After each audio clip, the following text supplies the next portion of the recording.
So this is the self-hypnosis masterclass, and self-hypnosis is a way of using hypnosis in order to make changes within your life through, it's kind of like a mindfulness practice, kind of like a meditation. I mean, hypnosis or hetero-hypnosis, when you have hypnosis with a hypnotherapist, is more of a passive state of being. But there's something more active about self-hypnosis because we're directing it ourselves. So you have to have a certain amount of alertness, and this is what makes it more like a kind of meditation practice. And with self-hypnosis, there are many things that can be done. It can be used to increase your performance in a certain area. So for example, if you were playing basketball and you wanted to just be really good at a shot from a certain distance, you can rehearse doing that shot in self-hypnosis and achieving it many times. And often as a hypnotherapist, I get people who want to ace their driving exams.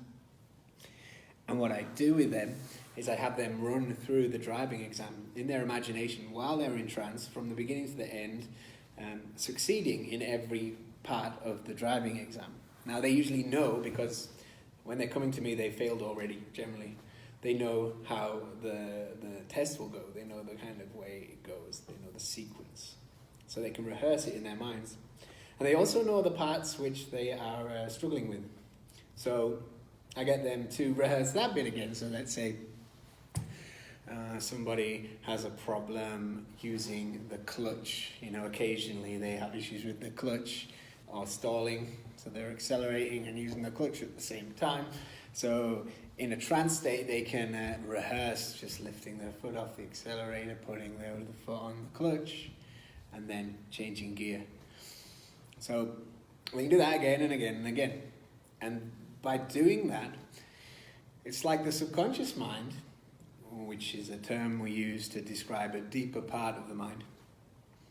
It doesn't really know the difference between something that we have done physically and done within our imagination. There was a study that was done, and maybe I'll post it somewhere, but it was about people weightlifting. I've told you this before, I think, where there were some people that were weightlifting, and the people who lifted weights would gain muscle, naturally, as you'd imagine. And then there were a set of people who were lifting weights and doing hypnosis, imagining lifting weights. And what was interesting about that group is that they gained more muscle than the group that were only lifting weights. And then there was a group of people that didn't lift any weights, but just imagined lifting weights. And they also gained muscle. And then there was a group that didn't imagine lifting weights and didn't lift weights. And as you imagine, they didn't gain muscle. So the imagination has a physiological impact, and we can harness that with self-hypnosis.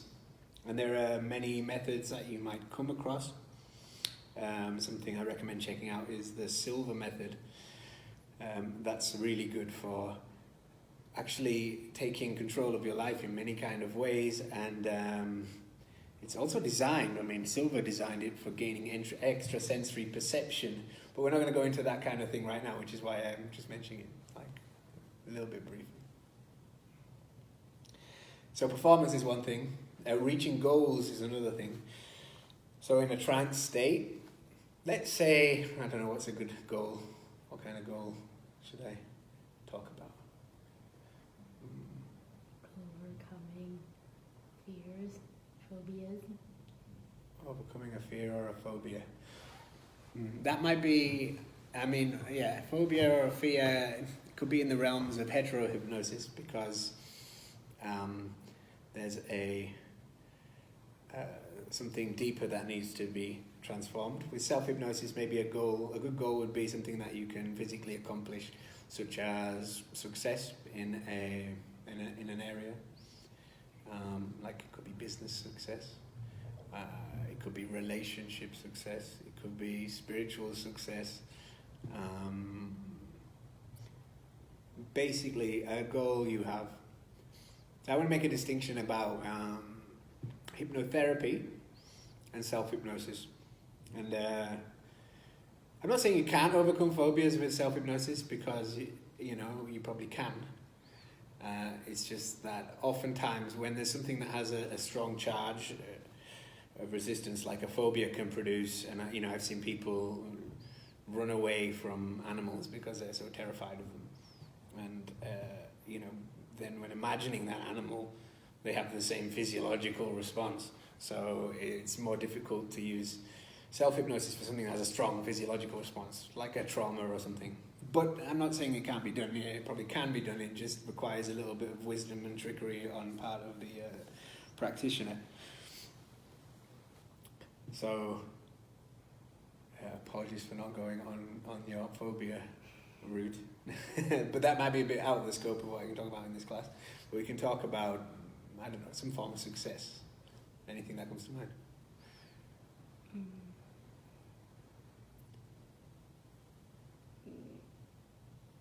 Say business success.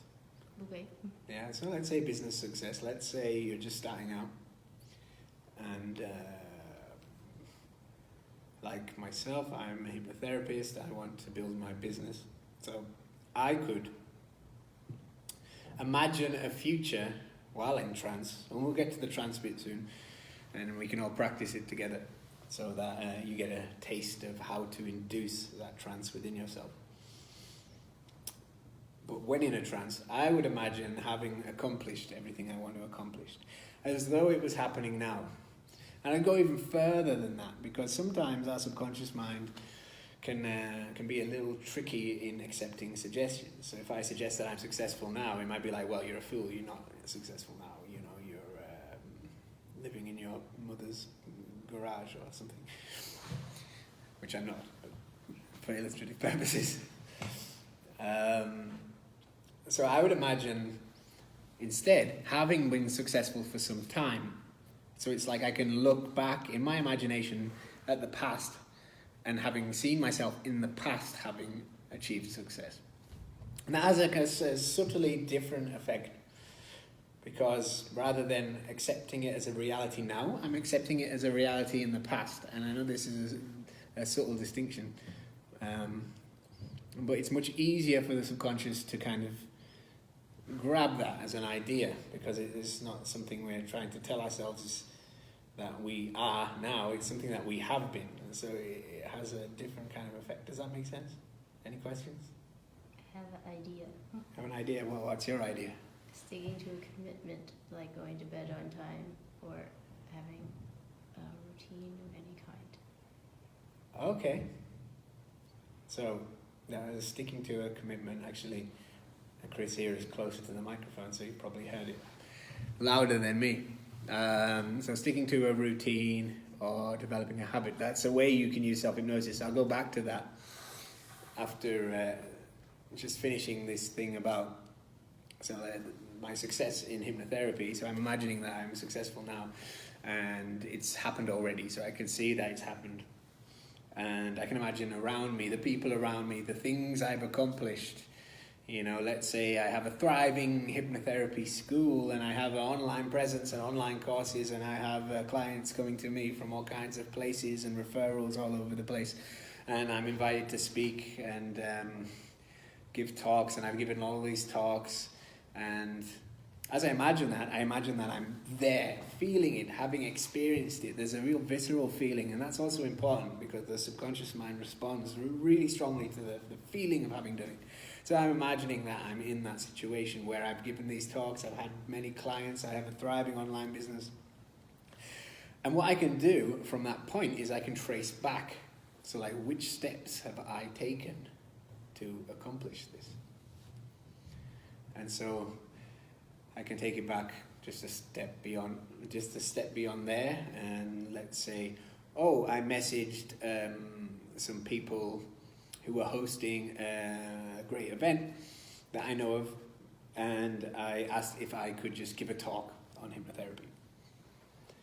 And that's a step that I have taken to reach this point, this imaginary point. This is an imaginary step I've taken. I can take it back. Where did I go before that? Well, I built an online presence and I had an online presence, so I can take a step back from that. How did I build that online presence? Well, I had social media posts, I added blogs, I asked other people who wrote blogs if I could contribute to their blogs, and then I can take it back even further. Well, how did I get started with that? Well, I made a post a day, for example. So I'm like really tracing it back. I did one post a day, and then I can, see that from one post a day, I got to the point where I could begin to message other people so that I could contribute on their blogs, and then I could talk to people who are hosting events to see that if I could talk at their events and then build clients through this sort of system, or building an online business. Let's say I recorded one video a week, and then developed enough to create an online course. And then once I uploaded all of those, I can either pay somebody to put it together as an online course or whatever. But this is the idea. I have imagined being successful in the future, trace it back step by step. And your unconscious mind will take care of all the details. And that's quite an easy thing to do when you're in a trance. So I want to get to the habits. What kind of habit can we think of? Oh, like posting once a day. Like posting once a day. Okay, so I want to develop a habit like posting once a day. Once I'm in a trance, I can just imagine when I'm going to post. So let's say I have my cup of coffee in the morning, and then after that cup of coffee, I write a post. So I would imagine having finished my cup of coffee and then maybe picking up my laptop and writing something that I've been thinking about. Or maybe even writing a list of things I could think about, one step at a time. So let's say I'll do one self-hypnosis session where I imagine having my cup of coffee and then sitting down and writing a list of all the things I could write social media posts about. And I imagine that I'm doing it. And then what the funny thing is, that I will get ideas while I'm in the trance state. So that list will start writing itself in my imagination already. And then, if let's say I practice this same thing 3 times. And then the 4th day, I have my coffee, in reality, and I pick up my laptop, and then I write this list. And suddenly I have all these ideas of how I can create social media posts. Now, what else do I need for social media posts? Well, I need photos, and I need to write what's on that list, like write a bunch of copy about what's on that list. So I'll bring myself into a self-hypnosis state, and then I'll have my cup of coffee in my imagination, and then I'll sit down with my laptop and I'll write some copy based on something on that list. And then imagine writing that copy. And maybe I'll have a photo already in my phone that I can use. Or maybe I'll want to source a photo from somewhere else. Maybe in the trance state, I'll imagine taking a photo of something somewhere. Or I'll imagine just finding some stock photo or something that illustrates the point I'm talking about. But by imagining doing it, I'm training my subconscious mind to do it, specifically in this case, after I've had my cup of coffee. So there's a trigger there. I have this cup of coffee, and then it's, okay, now I do my post.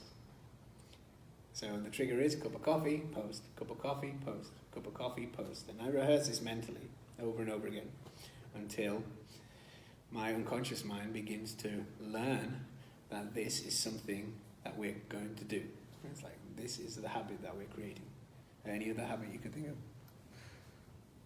I say going to bed on time. Going to bed on time. So like going to bed on time. In the self-hypnosis or in the trance state, you can imagine that time that you want to go to bed, let's say 9 o'clock. And so you imagine that you're just aware that it's 9 o'clock and that you're propelled, there's a sense inside you that motivates you to follow your nighttime routine, whatever that is. And even if you don't have a nighttime routine, this is a perfect opportunity to create a nighttime routine. So maybe you want to do 10 minutes of meditation, you brush your teeth, have a shower, and then go to bed. So you'd imagine, oh, it's 9 o'clock. Okay, so now I do 10 minutes of meditation. You imagine doing the 10 minutes of meditation, and then you imagine brushing your teeth, you imagine having a shower, imagine going to bed. And then you do this again and again and again, just with this 9 o'clock being the trigger. 9 o'clock is the trigger, and then each thing triggers the next thing. So 9 o'clock is the trigger, 10 minutes of meditation, trigger, brush the teeth, trigger, shower, trigger, bed. So we're creating a bunch of triggers that will kind of let our unconscious mind know that something should happen here. Any questions about that? Okay.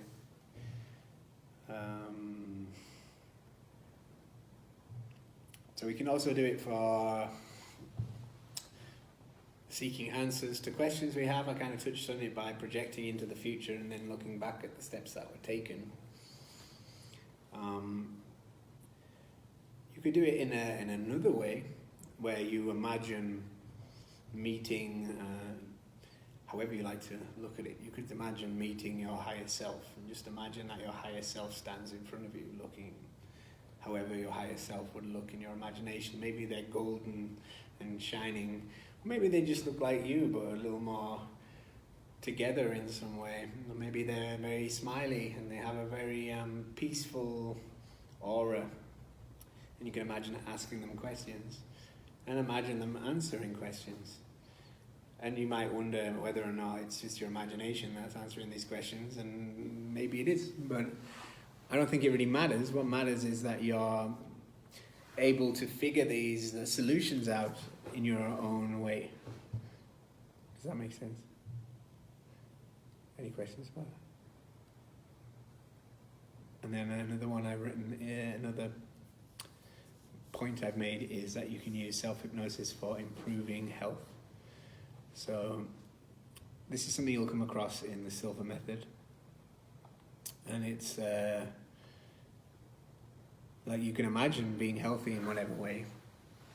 And I was having a conversation the other day, you were there, about I think it was in a Joe Dispenza book, somebody crashed their plane and severely injured themselves, and they were paralyzed, and they were imagining leaving the hospital bed for Christmas, and so they imagined walking out from the hospital bed at Christmas, but they couldn't move.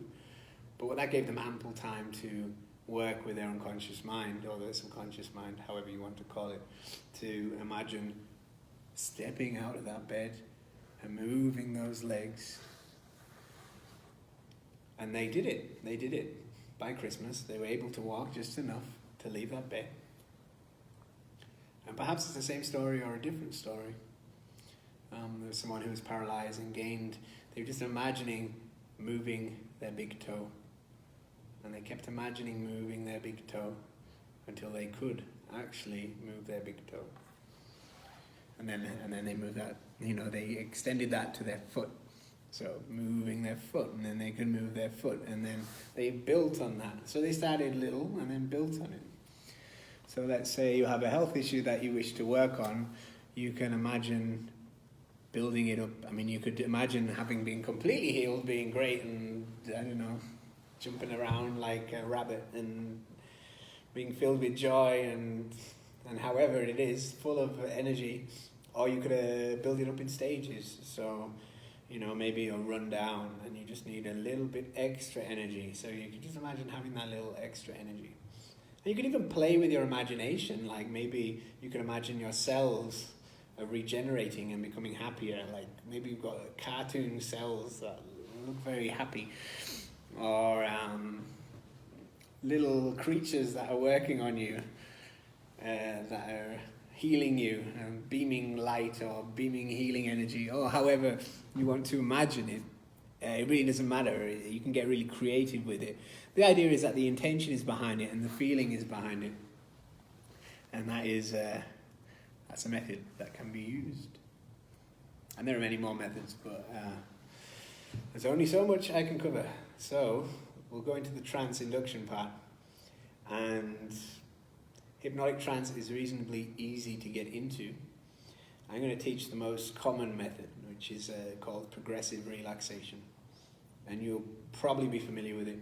If you've done any mindfulness, or if you've done guided meditations, or even received hypnotherapy, a lot of people use this technique. In my opinion, there are better and more effective techniques, but they're a little more complicated to teach quickly. But this is really effective, and I still use it a lot in my practice for particular types of people. But it really works well on oneself.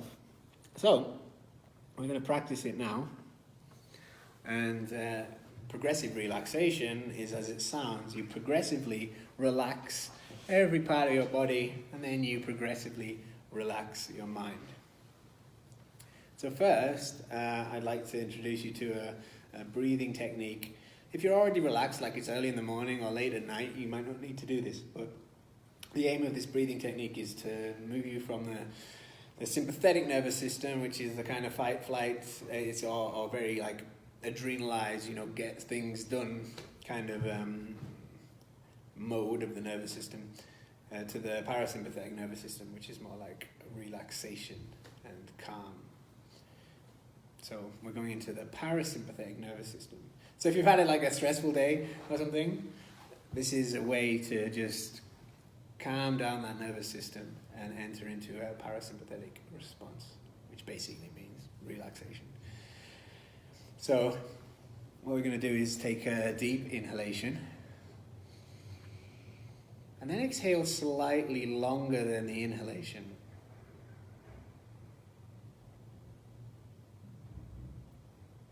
And then another deep inhalation. And exhale slightly longer.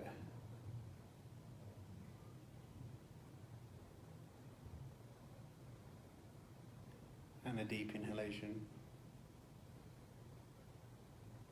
And exhale slightly longer than the inhalation.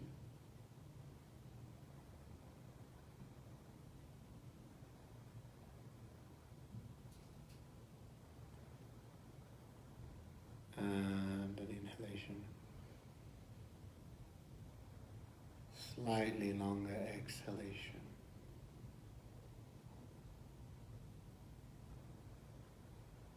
And that's it, it's so simple. You can do that for a few minutes. And by the way, if you have any questions and you're online, you can post them in the comments and I will reply to them as soon as I can.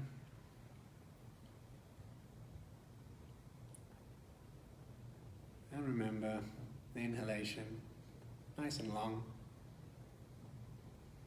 And that exhalation, even longer.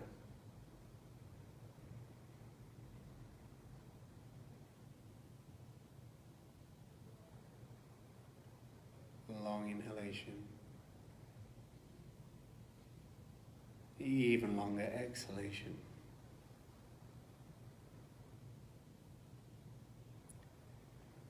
This has an interesting effect over time of having a heart rate variability synchronized with our breath, so that the heartbeat speeds up and slows down in rhythm with our breath. This is a really good sign that we're in a parasympathetic response. And you might not realize that you're in a parasympathetic response, but there are some signs that signify it. You might just notice that you're more relaxed. You might notice like tingling sensations on your face or in your hands.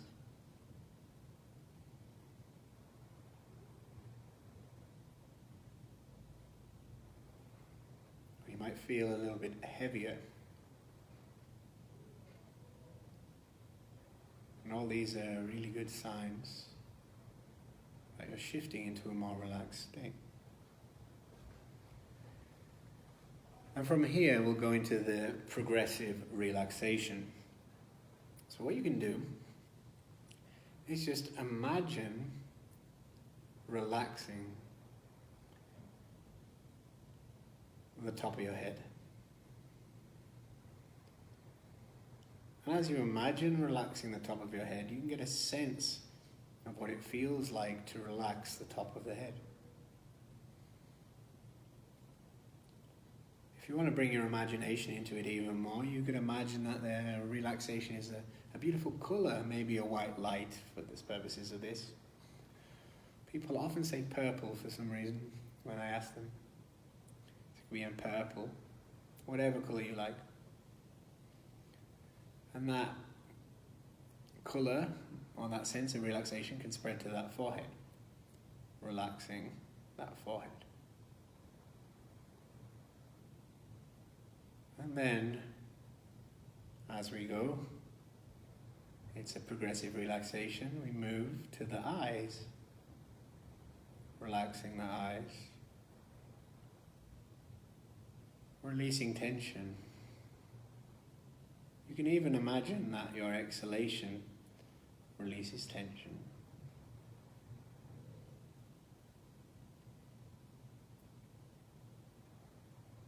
You might notice a few things, like maybe your eyelids flicker a little, which is a good sign that you're entering into a trance state.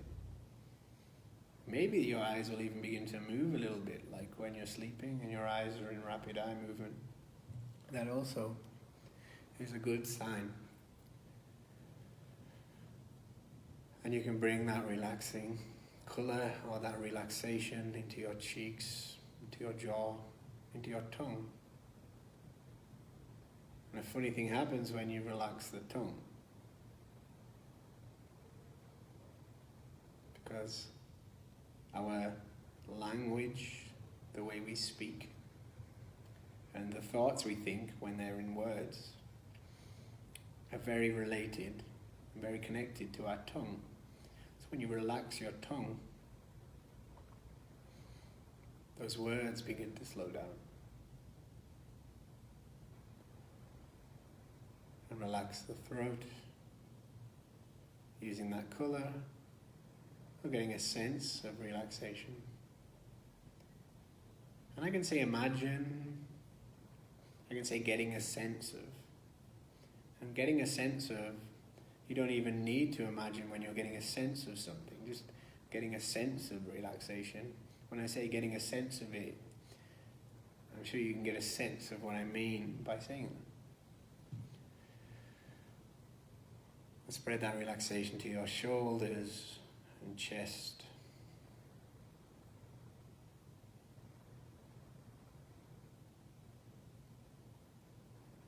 Into your arms,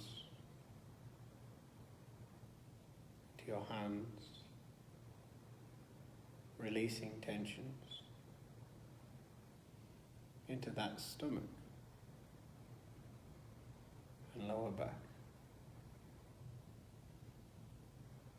letting go of tensions, relaxing, spreading to the pelvis, to the upper legs,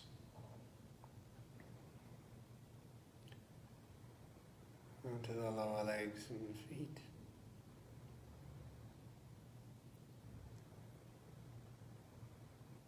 And now you've progressively relaxed from the top of the head to the bottom of the feet.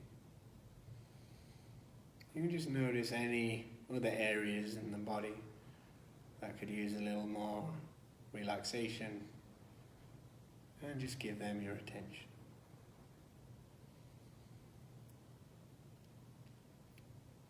And the more you practice this progressive relaxation, the quicker you can do it. It can almost be instant when you learn how to relax at will. But for now, we're doing it a little bit slowly just to get a hang of it. And there are a few things you might notice: thoughts, feelings arise, ideas. You can just relax those as well. Or just see those thoughts or feelings like clouds in the sky, coming and going.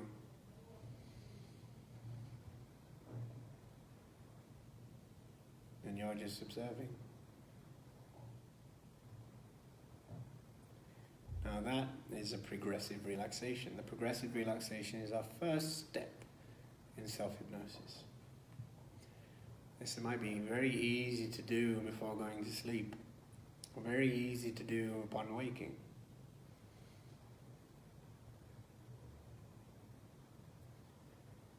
And now to begin to harness your unconscious mind in a more visceral way,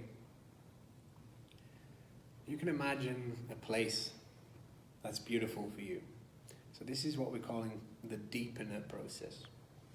So we've done progressive relaxation, and now we're going into a deepener. You're imagining being in a beautiful place. Maybe that's a garden. Maybe it's a place in nature. Maybe it's a room in a beautiful building. I don't know what that is for you, but whatever it is perfectly fine. And even if it changes, it really doesn't matter. What matters is that you're engaging your sense of being in this beautiful place. And in order to deepen that sense of being in a beautiful place, you can imagine the sights, the sounds, the tastes, the smells, and the feelings.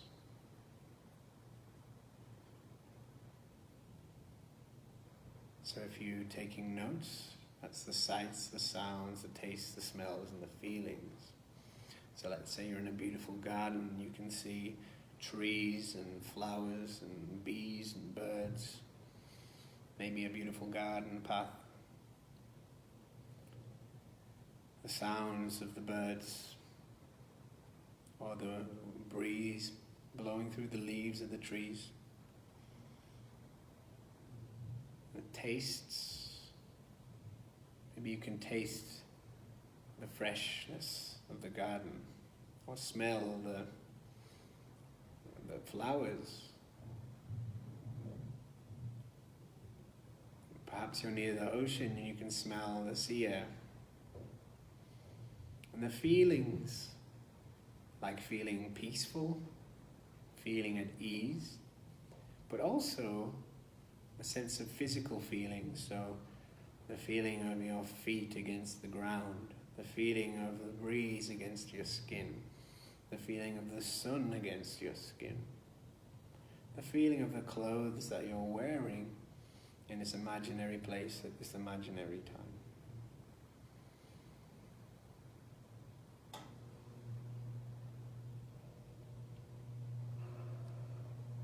And in a moment you can just come back when you're ready, bringing energy all the way up that body, into that face, and coming back to the room or computer or phone or whatever it is.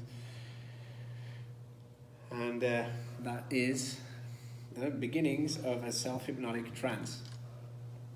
Yay! If you have any questions about that, please post them. Do you have any questions?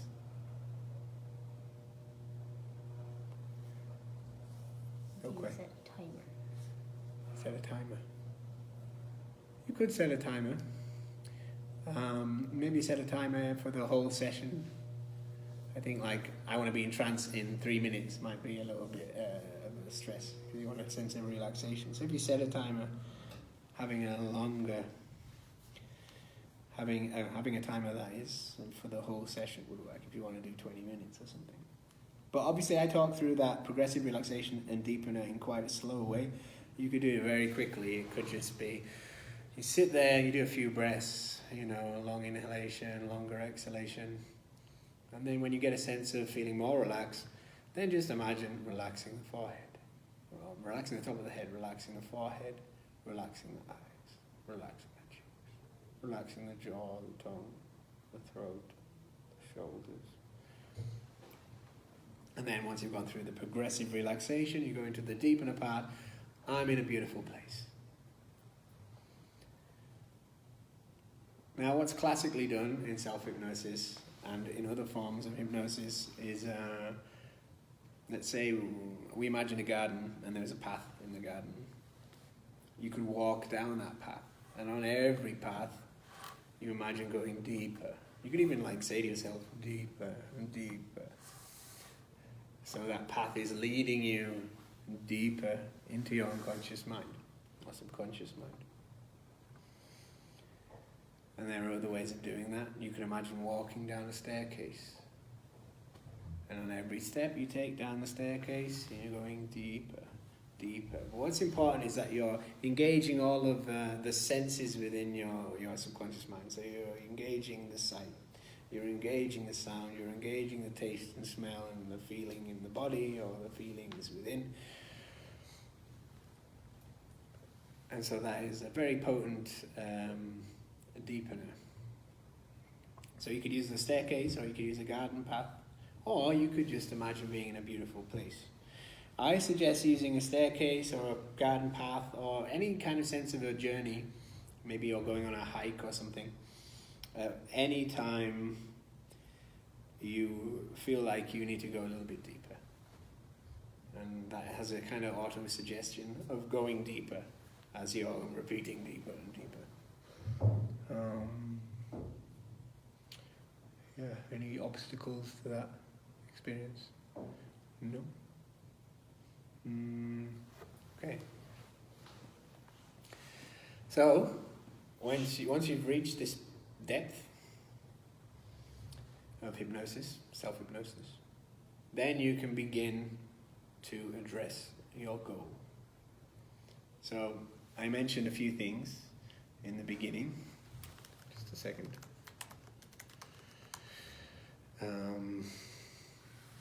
So I mentioned performance, and I used the example of playing basketball. It's a similar thing with building a habit and a routine. There's a moment that triggers a certain response, and you do it. So in basketball, you're at this certain distance, a certain angle away from the basket, and you have the ball, and you imagine the ball in your hands, and you put all your senses in there. So, you can hear the squeaks of the shoes on the basketball floor, and you can feel the weight of the ball in your hands, and the clothes that you're wearing, and you can see the basketball court, you can see the distance of the basketball, you can almost smell the court, you can smell the ball, the rubber of the ball, or whatever it's made from. And then you imagine taking the shot and feeling the movements in your imagination as you're taking the shot. It's also, I use this example a lot of, I was reading a book by Benjamin Zephaniah. He practices Kung Fu. He's a poet from the UK, a really good poet, worth checking out. But he practices Kung Fu, and he wrote a book about when he went to study with the Shaolin monks in China, and he was trying to figure out some of his form, and he just couldn't get it right no matter how many times he tried physically to do whatever movement he was trying to do, he couldn't get it right. And so his teacher would tell him to sit down and imagine doing the move. And so he thought, oh, this is very different to how I was taught in England how to do Kung Fu. And he's sitting there imagining doing Kung Fu. But he found that he could make breakthroughs by using his imagination and imagining doing the form, engaging the muscles in the right way, having the right flexibility, the right concentration, everything like that. He was doing it in his imagination. So that's another example of how you can use it for performance. And then again, we're talking about the routine of going to bed early. So that was, you're imagining, okay, it's 9 p.m. I mean, you can switch from, this is a question I often get, so I'm going to address it now. When you've done the deepener, how do you move to the next part? Well, you just do. It doesn't really matter. You just, disregard that place and then bring yourself into whatever situation you want to be in. So you can bring yourself into your home, 9 o'clock, your subconscious mind goes, oh, it's 9 o'clock. And you go, okay, I'm going to do 10 minutes of meditation. So you imagine sitting in meditation for 10 minutes. And you don't have to imagine it for 10 minutes because you can imagine 10 minutes in a few seconds. So you imagine, 10 minutes passing in your imagination, but it's actually, like a few seconds in reality. And then you get up from your meditation and, you brush your teeth. And then you imagine brushing your teeth, and you can do that very, very quickly in your imagination. And then you have a shower, you can do that very quickly in your imagination. And then you go to bed, you can do that very quickly in your imagination. So you just play through this and do it over and over again, whatever your goal is, repeat it over and over again. And the idea is you're training a new habit in your subconscious, unconscious mind.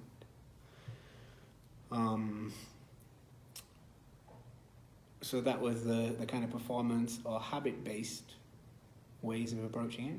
I want to go back to the goal setting, where you imagine that you've already accomplished something and you've accomplished it like a little bit further in the past. So you've got a sense like, I've already done it. I've already made a successful hypnotherapy business. I don't know, what else can I use? I want to use another example.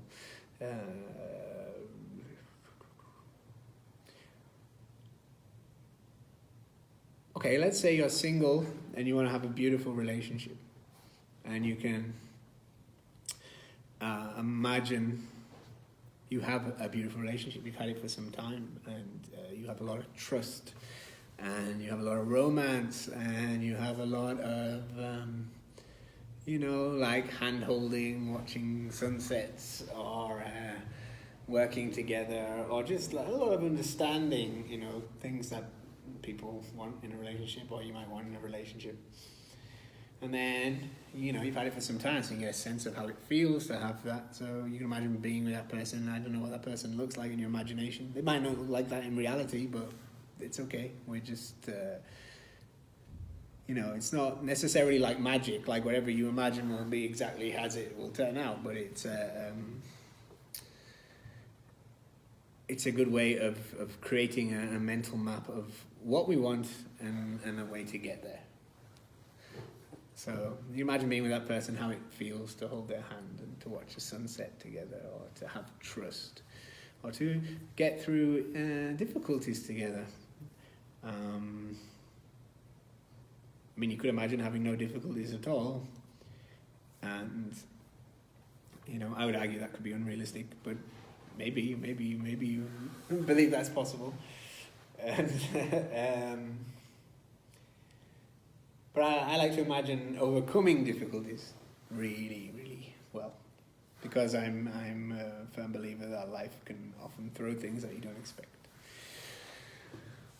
So, you're tracing it back. How did you get to this point of trust? Well, you can look back and actually you had conversations, really like honest conversations, where you spoke about the things you love, the things that trouble you, the things that make you feel alive, the things that you would love to do and to share, and the things that you want to keep to yourself. Like this, and you can imagine it both ways. You're listening, actually, you're practicing listening, and you can imagine listening to that other person and becoming a team and working together. Especially if you have a habit like I did of being more self-absorbed. So it's something that, I had to learn to do over time. I think I'm reasonably good at it now. I make most of my living from listening to people a lot. So taking it further back, you met. Where did you meet? Maybe you met at an event that you were both interested in. Let's say a self-hypnosis class. And that's also a signifier. If you're looking back and you're imagining meeting at a self-hypnosis class, then maybe a good place to meet people will be at a thing that you're interested in. Your unconscious mind has already shown you, I'm interested in this thing, and I can meet somebody who's interested in the same thing as me.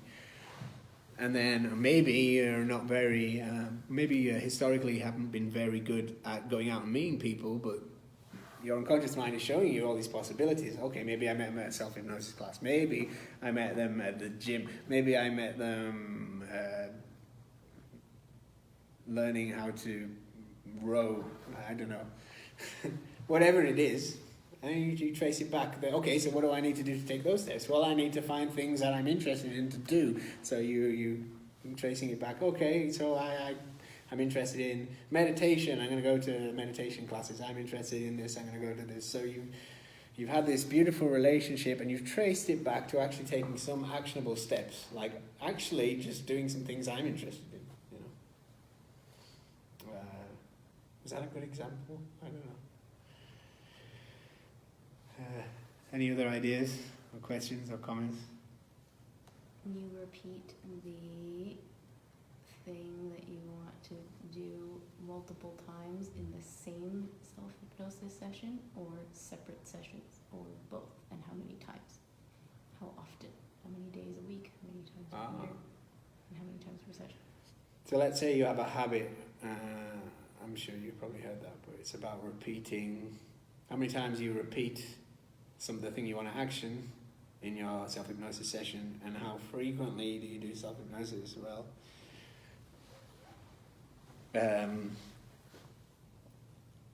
I don't have a hard or fast answer to that, because you could just practice self-hypnosis every now and then when you have a goal, or you could do it every night, every day. I'm not that diligent with it. I practice often when I'm going to sleep. Or if I want to have a clear plan of what to do throughout the day, then I will practice. And the amount of times I'll repeat doing those things in my imagination will just be basically until I get bored. And then I might do it again another day. I could do it every day. I recommend doing it before going to sleep or upon waking up. There is a reason for doing it before going to sleep, and that's because your unconscious mind is already preparing to process. And so when you fall into sleep, it will begin processing everything that you just went through in the dream state, which is advantageous. But it's also good to do it in the morning, because it can set you up for your day. You can imagine how your day has gone. You can imagine doing all the things you want to do throughout the day and accomplishing everything sequentially. Now, this is a thing that's really, really good, actually, but I don't do it nearly enough. And when I do it, it does seem to work to some degree. I have this imaginary to-do list, and then I do everything on my to-do list, and I succeed in everything in my to-do list in my imagination. And I'll repeat that until I get bored, basically. And then I'll find that in my day, I might not accomplish everything on my to-do list, but I've definitely accomplished more than I would had I not done the self-hypnosis. So the self-hypnosis has set me up for success in a certain way. And then I can look back on the day and be like, oh, well, actually, I did this, and this. Or maybe I didn't do that, but I can roll that over to tomorrow. Yeah. Or even a week later, because things happen, maybe I suddenly got a really busy week or an unexpected week, and I can be like, well, I can revisit that later. Yeah.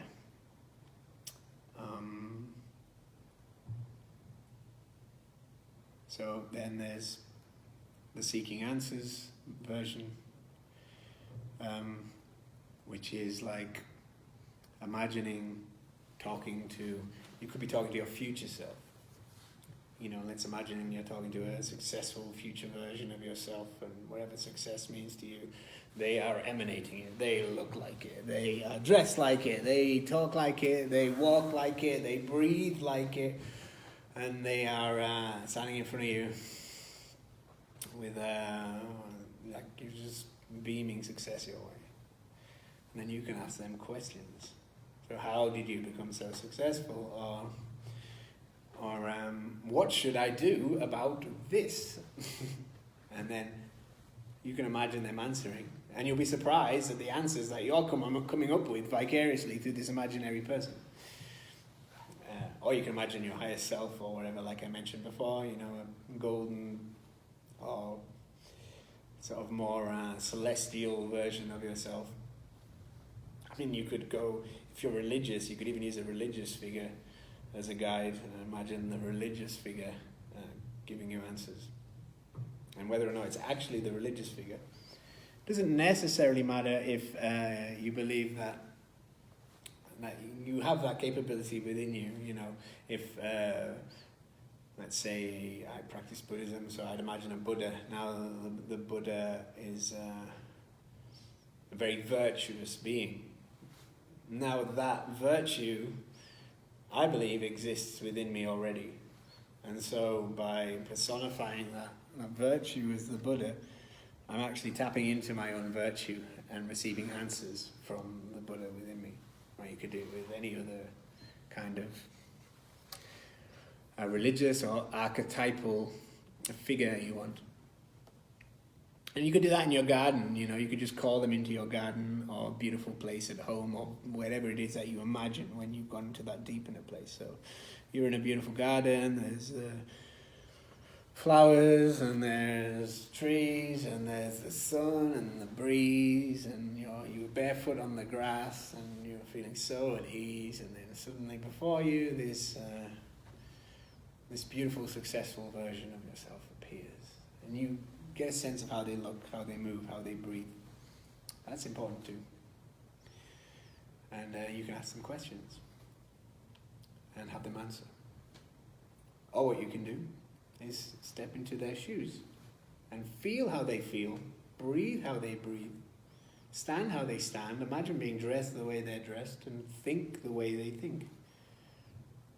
So you can actually experience the world through their perspective and enjoy like that. Now I hope I'm not jumping through too many things at once, because there's a lot I want to cover in a short time, and I really want to encourage you to use your own intuition to choose which type of self-hypnosis you want to use for what purpose. And then the one thing I have skipped over again was the health. Yeah, if you're particularly interested in healing something, then once you've gone into your deepener, you know, down a staircase, through a path, or in a garden, or in a beautiful place in a building, then you can just bring your attention into your body and then imagine the cells are happy, or that you're breathing healing energies into them, or that there's some kind of psychic doctor working on you. I don't know, whatever it is that you want to do to imagine that you're healing that part of you. Or if it's like mobility, like that instance with the paralysis, you can imagine moving your legs until you get a sensation in those legs. And what's important is when imagining is that you're feeling something. So, any questions about any of that? Okay. Now I hope what's come clear from all of this that I've said is that in hypnotherapy, in many forms of hypnotherapy, there is a term that we use, which is solution focus. And you can just think of this term solution focus as being a kind of encapsulating term. So whenever you're in the trance, whatever your goal is, if you think solution focus, then you're looking for the solution rather than the problem. I mean, the problem might show up, but you find a solution. The solution is much more important. So, you know, if you're aiming for success, you have the solution of being successful and then all the solutions that led you there. Or if you have the solution of hitting the basketball to the basket in the right way, the solution is doing that. And so we're focusing on solutions. If you want answers, the solution is receiving answers, right? So this is how you can navigate which option to choose when practicing self-hypnosis.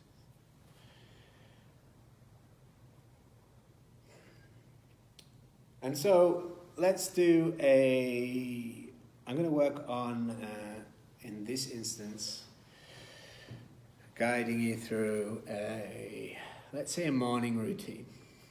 Now, whether or not you actually want to develop a morning routine It doesn't really matter, we're just doing it as an exercise. And practicing self-hypnosis. So we'll go through a guided morning routine self-hypnosis session now. But some hints and tips that I can give for practicing at home is that you can do it all sitting through your imagination, like talking yourself through it. Relax my forehead, relax my eyes, relax my cheeks. Or, I'm imagining being in a beautiful garden. I'm imagining the trees and the smell of the flowers. I'm imagining the sun on my skin. I'm imagining the breeze. You can do it like that. Or you can record it. Like record yourself, guiding yourself into your phone. Like on my iPhone, I have, what do I have? I have this voice memos app. And I use that. So I can just press record and then say, okay, so take a deep inhalation and an even longer exhalation. And, I move on to, and you can relax the top of your head and send that relaxation to your forehead. And you get the idea. And then you can listen back to that and follow that as if you're guiding yourself. So then that's 2 ways. Okay, any questions before we start? Or comments? Or furious disagreements?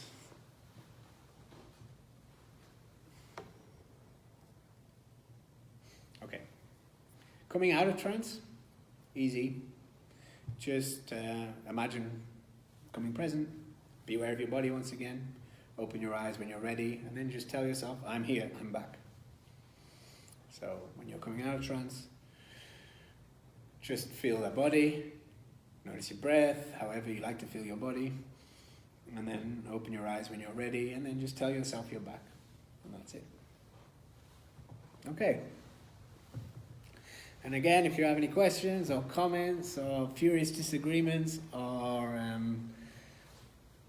insights, you can share them in comments and I'll respond when I can. And let's begin. So you find yourself in a comfortable position. You could be sitting upright. I like to sit cross-legged. But I also do it lying down on my back. So usually I sleep on my side, but before I do that, I lie on my back. And that's when I go through a process similar to this. So once you've found your comfortable position, you can just take that long inhalation and longer exhalation.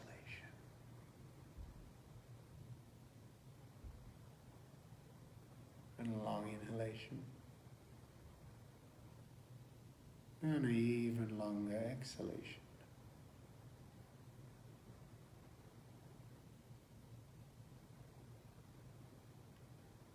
And a long inhalation.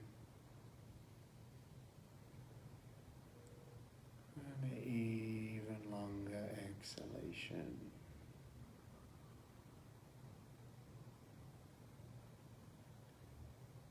And again, a long inhalation. And an even longer exhalation.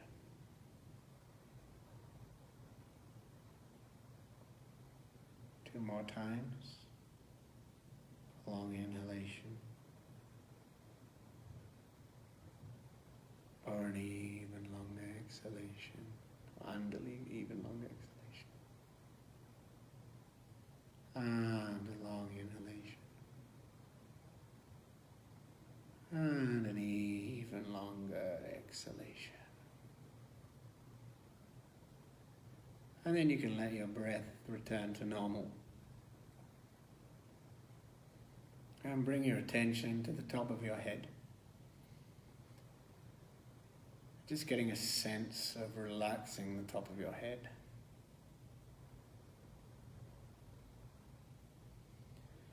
getting a sense of maybe that being a colour. You might just want to feel it. However you want to imagine relaxing the top of the head is completely fine. There's no right or wrong. It's your mind and your intention that counts. And relaxing the forehead. And maybe you want to release tensions anytime you notice that exhalation. And release tensions and relax those eyes. And those cheeks. And that jaw. And that tongue can relax. And as you relax your tongue, noticing what happens to that inner chatter, that inner dialogue, how that begins to relax. As you can release tensions from your throat, and your chest and shoulders, and your arms, upper arms, relax, the lower arms, your hands, all the way to the tips of your fingers, releasing tensions from that upper back, and lower back, and stomach. Your pelvis,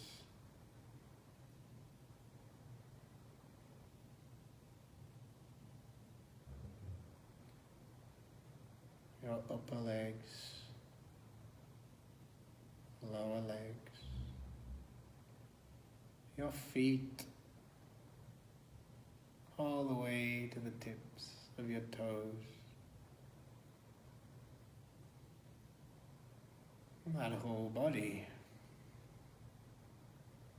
And you can notice areas that could use a little more of that relaxation. And just give them your attention. Letting them know that they can relax. Now.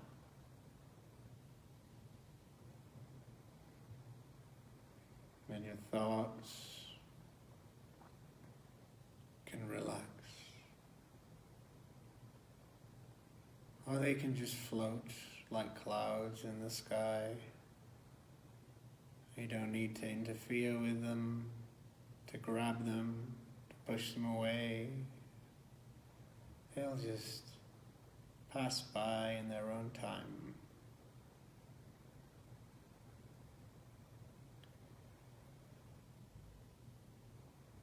And then we can go into a deepening process. And we'll use the pathway in a beautiful garden path now. So you can imagine being in a beautiful garden, noticing the trees and the flowers,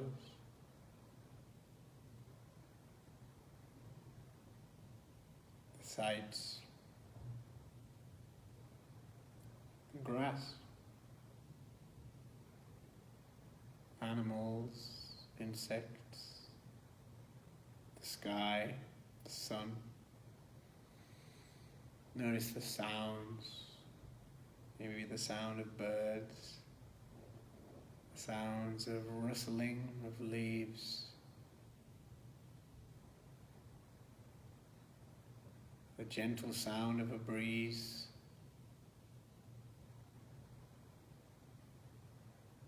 tastes and smells of floral, the taste and smell of the air.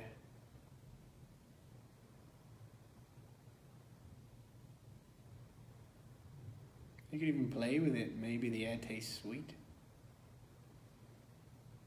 It really doesn't matter. What matters is that you're engaging your imagination.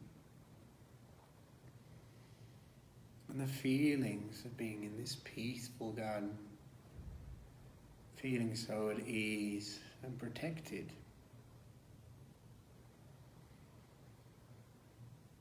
Feeling the way your feet feel against the floor, the ground, the way the breeze touches your skin. And noticing a pathway that goes through the garden. And you can get a sense of curiosity to walk through that path, to follow that path. As you begin imagining moving those legs and how those feet feel, taking every step, or the way that your clothes that you're wearing brush against your skin, the way that the sun touches your skin, or the air, and the difference between the temperature of the sun and the temperature of the air and the temperature of your body. And on every step you continue to walk down that path. And on every step you can go a little deeper.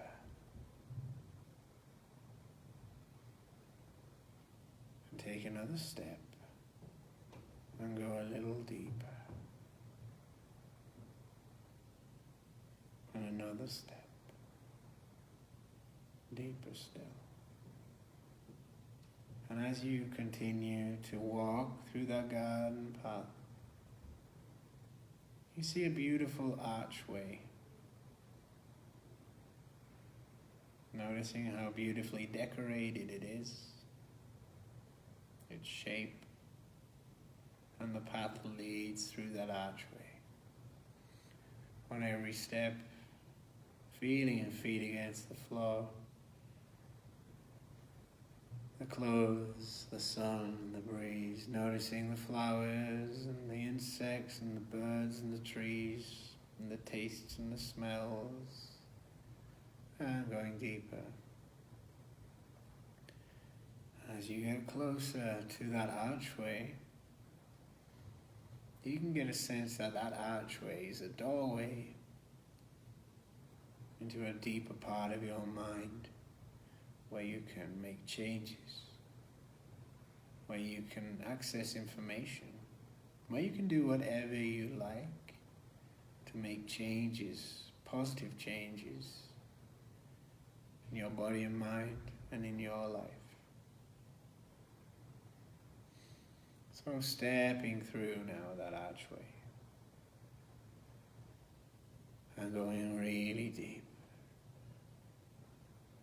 into an even more beautiful garden that can feel so relaxing, so inviting, so calming, so empowering.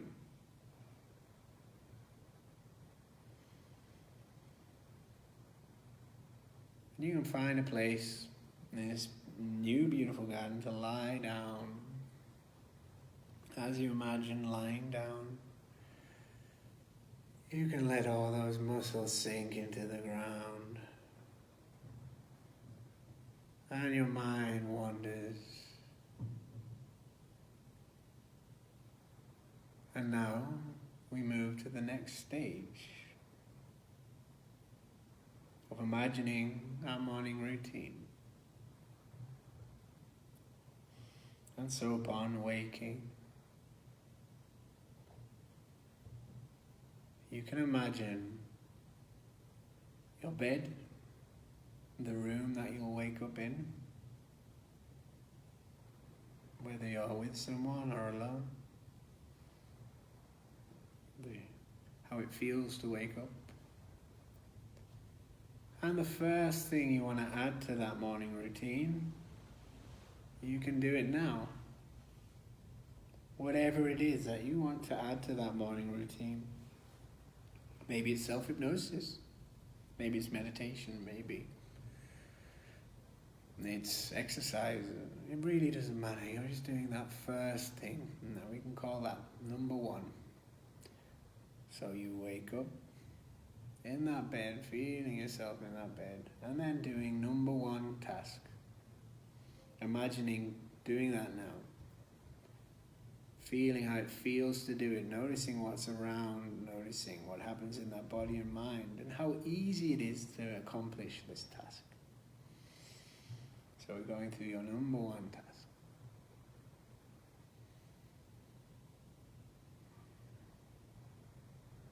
And you're doing it so gracefully, so easily. It just happened all by itself.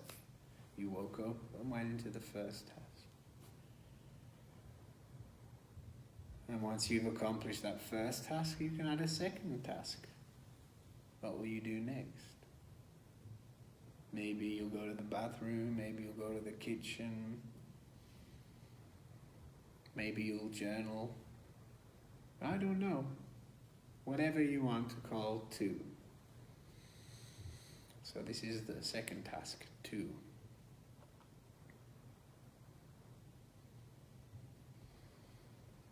And just imagine doing that. If you've got a cup and you're drinking a coffee, you can feel the cup in your hand. If you're writing, you can feel the pen in your hand. Just notice what you're writing. Put your senses in there.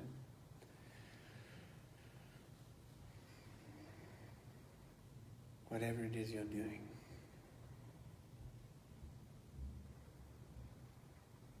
And so, going back to that morning wake up, you're in the bed, noticing where you are, how it feels, sensations, the sights, sounds, smells, tastes, feelings. Then you easily go into task 1. And imagine the sounds, sights, tastes, feelings, thoughts, everything, and how easy it is to accomplish task 1. And you so easily accomplish task 1, you move on to task 2. And imagining the sights, sounds, smells, tastes, feelings, thoughts, as though you're there doing it with such ease, such grace, accomplishing task 2. And you get a sense of well-being and knowing that you've done that. And then you can go into task 3. I don't know what task 3 is for you. Whatever you'd like it to be. Imagine accomplishing that task now.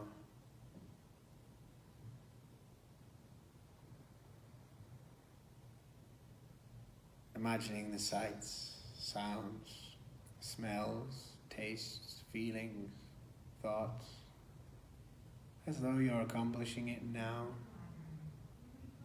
And we'll stop at 3 for now, but we're going to repeat that whole sequence a few times over.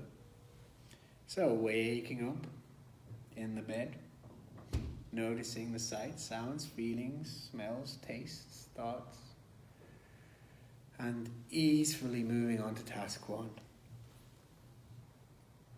And noticing the sights, sounds, feelings, tastes, smells, thoughts, easily accomplishing task 1, just so gracefully. And once you've accomplished task 1, you move gracefully and easily into task 2.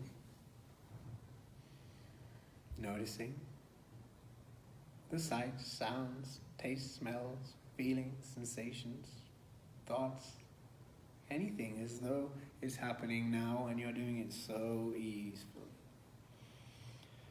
And so easily you get a sense of well-being having accomplished this task and move into task 3.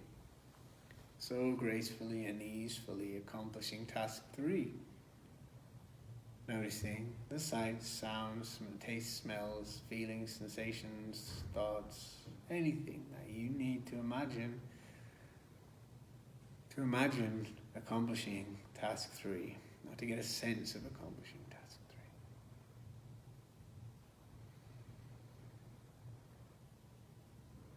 3. And even if you have difficulty imagining sights, sounds, smells, tastes, feeling, you just get a sense of that, a sense of what it looks like, a sense of being there.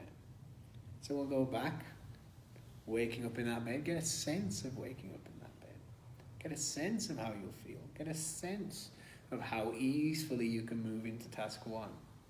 And get a sense of how you can accomplish task 1 so easily. And get a sense of how good it will feel knowing you've accomplished that first task. As you get a sense of how it feels to move into the second task, into task 2. And you can get a sense of task 2 going so well, so effortlessly, feeling so good. You get a sense of the well-being you'll get from accomplishing that task. Moving gracefully and easily into task 3 and getting a sense of accomplishing task 3.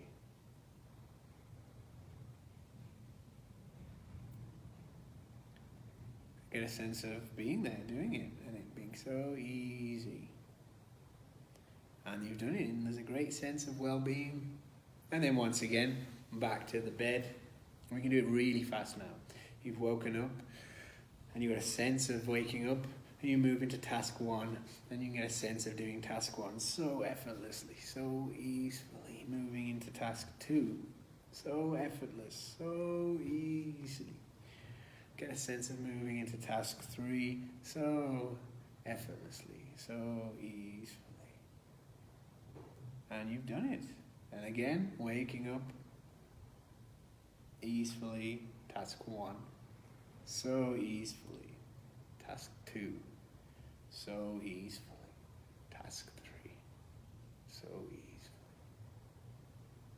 And back to waking up, task 1, 2, 3, waking up, task 1, 2, 3. Then if you like, you can imagine drifting back into that garden where you were lying down, enjoying being relaxed. And looking back at that archway, you can step back through the archway into the original garden, getting a sense of the sights, sounds, smells, tastes, sensations. And then you can bring your awareness back to your body, getting a sense of this body now, getting a sense of your breath, getting a sense of the here and now, the sounds around you, the room you're in. And when you're ready, you can open your eyes and just bring yourself back to the room now.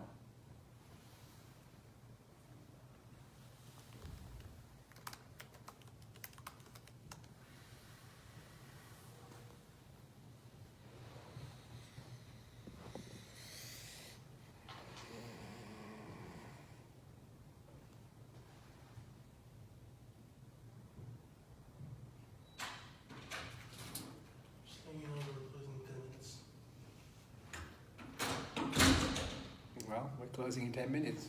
So,